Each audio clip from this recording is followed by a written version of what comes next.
హనుమంతుని యొక్క రూపవర్ణనలో 20 విశేషములతో చెప్తూ 20 చేతుల ఆంజనేయ స్వామి వారిని మొదలుకొని 9 హనుమన్ మంత్రమూర్తుల్ని శాస్త్రం చెప్తున్నది. నిజానికి ఇవి నవ ఆంజనేయ రూపములు. మన నవనారసింహ రూపాలు అంటాం కదా, అలాగే నవ ఆంజనేయ రూపములు ఇందులో మనకు కనబడుతున్నాయి. ఈ నవాంజనేయ రూపములు ప్రస్తావన చేసినట్లయితే ఆద్య ప్రసన్న హనుమాన్, ఇక్కడ మొట్టమొదటి వాడు ప్రసన్న హనుమాన్. మొత్తం 9 నామాలు ఇక్కడ వస్తాయి. వీరు గుర్తుపెట్టుకుని నిత్యం పఠించుకోమని చెప్తున్నారు.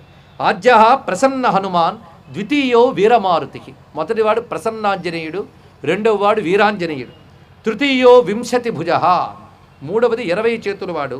చతుర్థ పంచవక్త్రక, నాలుగవది 5 ముఖాలవాడు. పంచమో 18 భుజ, శరణ్య సర్వదేహినాం సువర్చలాపతి షష్ఠ, ఆరవ నామం సువర్చలాపతి. సప్తమస్తు చతుర్భుజ, ఏడవది 4 చేతుల ఆంజనేయ స్వామి వారు. అష్టమ కథిత శ్రీమాన్ 32 భుజమండల, 32 భుజాలతో ఉన్న హనుమన్ మంత్రమూర్తి. నవమో వానరాకార ఇత్యేవ నవరూపధృత్. ఈ 9 రూపములు ఏమిటంటే వివిధ ఉపాసకులకి దర్శనమిచ్చిన రూపములు. 9 మంది ఉపాసకులకి 9 రూపాలతో దర్శనమిచ్చాట స్వామివారు. అలా దర్శనమిచ్చిన 9 నామములు ఒక దగ్గర పెట్టుకుని ఎవరైతే మననం చేసుకుంటారో నవావతార హనుమాన్ పాతుమాం సర్వద సదా. ఇక్కడ విశేషం ఏంటంటే ఈ నవావతార స్మరణ ఎల్లవేళ్ళ రక్షిస్తుంది. ఒక్క ఈ నవావతారాలు చెప్పుకుంటే అదొక పెద్ద చరిత్ర అవుతుంది. మొత్తం 9 అవతారాలు. అవతారం అంటే భగవంతుడు తనను తాను ప్రకటించుకుంటే దాని అవతారం అంటారు. వివిధ ఉపాసకులు ధ్యానం చేసినప్పుడు ఉపాసన ఫలంగా ప్రకటింపబడిన రూపమే ఈ నవావతార హనుమద్రూపము అని చెప్తున్నారు. ఇక హనుమంతుడి గురించి కదలీవనంలో ధ్యానించాలి అని ఒక మాట మనకు వచ్చింది. కదలీవనంలో ధ్యానించడం అనేది ఒక ప్రక్రియ. దీన్ని సప్తర్షులు ఒకసారి హనుమంతుని కదలీవనంలో ఉపాసించారు అని పరాశర సంహిత చెప్తున్నటువంటి మాట. ఇవన్నీ కూడా మనకి సాధన చేయాలనుకున్నప్పుడు పనికొస్తాయి. సప్తర్షయో మునిశ్రేష్టా కాదలే కపినాయకం సంపూజ్య విధివత్ పుష్పై సంప్రాప్త శాశ్వత పదం మార్గశీర్షే మహావాసే మందవారే శుభావహే రంభావనే మహారణ్యే అన్నారు. ఇక్కడ రంభావనము అంటే అరటి తోట. శంకర భగవత్పాదుల వారికి కూడా హనుమంతుడు దర్శనం ఇచ్చాడు. హనుమంతుడిపై శంకరులు కొన్ని స్తుతులు రచించారు. ప్రసిద్ధిగా మనకు 2 దొరుకుతున్నాయి. భజే రమ్య రంభావళి నిత్యవాసం, భజే బాలభాను ప్రభాచారు భాసం, భజే చంద్రికా కుంద మందారహాసం, భజే సంతతం రమభూపాల దాసం అని వర్ణించారు. అక్కడ భజే రమ్య రంభావళి నిత్యవాసం అన్నారు. రంభావళి అంటే అరటి తోటలు, అక్కడ ఎల్లవేళలో ఉండేవాడని. ఆ విధమైన స్వామిని బహుశా బదరికాశ్రమం దగ్గర వెళ్ళినప్పుడు శంకరులు దర్శించుంటారు. అక్కడే ఉంది గంధమాదనం, అక్కడ దర్శించి ఉంటారు. అంతేకాదు ఈయన జ్ఞాని గనక శంకర భగవత్పాదుల వారు హనుమంతుడిని కూడా అచ్చంగా జ్ఞానమూర్తిగా దర్శిస్తారు. దానికి అద్భుతమైనటువంటి ఎత్తుగడే వీతాఖిల విషయేచ్ఛం జాతానందాస్త్రుపులకమత్యచ్చం సీతాపతి దూతాజ్యం వాతాత్మజ మధ్య భావయే హృద్యం అంటారు శంకరులు. ఎంత గొప్పగా వర్ణించారు చూడండి హనుమస్వామిని. వీతాఖిల విషయేచ్ఛం, హనుమంతుడంటే వైరాగ్యమూర్తి అండి. ఇది తెలుసుకోవాలి. జ్ఞానం ఎక్కడుంటుందో వైరాగ్యం అక్కడ ఉంటుంది. వైరాగ్యం అంటే అల్పమైన విషయములపై విరక్తి. గొప్పదైన బ్రహ్మము కలిగి ఉన్నారు కనుక అల్పమైన విషయములు విడిచిపెట్టారు. అందుకే వీతాఖిల విషయేచ్ఛం, అఖిల విషయవాసనల్ని విడిచిపెట్టినటువంటి వాడు. జాతానందాశ్రు పులకమత్యచ్చం, పరతత్వాన్ని ధ్యానించడం చేత ఒళ్ళంతా పులకించి ఆనందాశ్రువులు దాల్చుతున్నాడు. అందుకే బాష్పవారి పరిపూర్ణలోచనం మారుతిం నమత రాక్షసాంతకం అంటాం. పరమాత్మను తలంచుకుంటూ ఉంటే ఆనందాశ్రువులు రాల్చుతూ ఆ రామానుభూతిలో లీనమై ఉన్నాడు ఆంజనేయ స్వామి. ఆ లీనమవడం వల్లే రాముడు హనుమంతుడు ఏకమైపోయారండి. భగవంతుడితో తాదాత్మ్యం చెందిన ధ్యానంలో ఆ ధ్యానం చేసేవాడు ఆయన 2 ఏకమైపోతారు. ఆ స్థితిలో ఉన్నాడు ఆయన. అందుకే బాష్పకృ జపతాం వరహ అని హనుమంతుడికి ఒక నామం. జపం చేస్తూ ఉంటే బాష్పములు రాలుతాయి. ఎవరికండి ఈ స్థితి వస్తుంది? జపం చేస్తూ ఎప్పుడు మణిపూస వస్తుందా అని వెతుక్కునేటటువంటి వాళ్ళే ఎక్కువ. అలాంటిది ఆ జపం చేస్తూ పారవశ్యంతో ఆనందాశ్రములు వస్తున్నాయంటే ఎంత తాదాత్మ్యం చెందాడు. పైగా రామనామానికి ప్రత్యేకత ఏంటంటే అది మౌనంగా జపించవచ్చు, గానంగా పలకవచ్చు. దానికి కొన్ని విశేషం అది.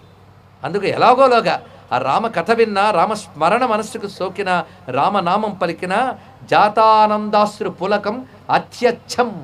గొప్ప మాట అన్నారు ఇక్కడ శంకరులు. అత్యచ్చం, అచ్చం అంటే నిర్మలమైన వాడు అని అర్థం.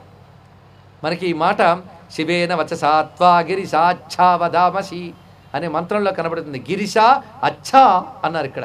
అచ్చా అంటే ఏమిటి? నిర్మలమైన వాడు అని అర్థం. మనకు అచ్చా తెలియదు, తుచ్చా తెలుసు, అది వచ్చింది బాధ. అచ్చమైన వాడు పరమాత్మ, తుచ్చమైన విషయములు. అందుకు తుచ్చమైన విషయములు విడిచిపెట్టి అచ్చమైన, ఈ అచ్చము అనే సంస్కృత శబ్దమే తెలుగులో అచ్చము అని మాటకు వచ్చింది. అందుకే అచ్చమైన బ్రహ్మము. ఆ అచ్చం అనే మాట చాలా గొప్ప మాట అండి. అంటే అసలు మాయావికారములేవీ లేని శుద్ధ బ్రహ్మము గనక అచ్చ అని మాట వేశారు. అందుకే అత్యచ్చం, అతి నిర్మలుడైన వాడు హనుమంతుడు. నిర్మలమూర్తి, నిష్కపటమూర్తి, నిష్కపట భక్తే ఆంజనేయ స్వామి వారు. అందుకే జాతానందాస్త్రుపులకమత్యచ్చం సీతాపతి దూతాద్యం వాతాత్మజం అద్య భావయే హృద్యం అన్నాడు ఇక్కడ. ఆ పదాలే అంత గొప్పగా శంకరులు భావంలో ఆంజనేయ స్వామిని మనకి దర్శింపజేస్తారు. అలాంటి ఆనంద పరవశుడై ఉన్నటువంటి ఆంజనేయ స్వామిని ధ్యానించడం ఒక ప్రక్రియ.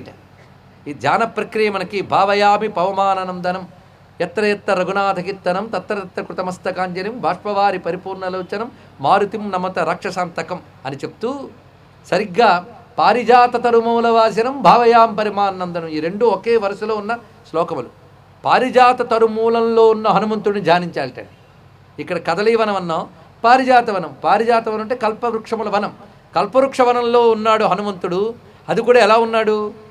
రామనామంతో పరవశించి ఆనందాస్త్రుడు రాల్చుతున్నట్టు హనుమంతుడిని అలా ధ్యానం చేసినట్లయితే ఐహిక పారమార్థికమైన ఐశ్వర్యము లభిస్తుంది అన్నారు.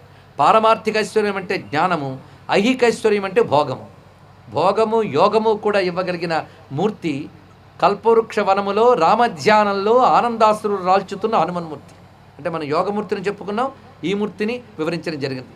మొత్తానికి రంభావనము అక్కడ ఎలా ఉంటాడు అంటే వివిధ రూపములు. అంటే కదలీవనంలో స్వామివారిని దర్శించడము, ధ్యానించడము. అంతేకాదు కదలీవనంలో పూజించడం, అరటి తోటలో హనుమంతుడికి పూజ చేయడం ఒక విశేషమైన అంశముగా చెప్తారు. హనుమత్ పూజలో చాలామందికి తెలిసిన అంశమే సింధూర పూజ అని, అదేవిధంగా తమలపుటాకుల పూజ, ఇవన్నీ కూడా ప్రసిద్ధి చెంది ఉన్నాయి. ఇవన్నీ మంత్రశాస్త్రం చెప్తున్నది.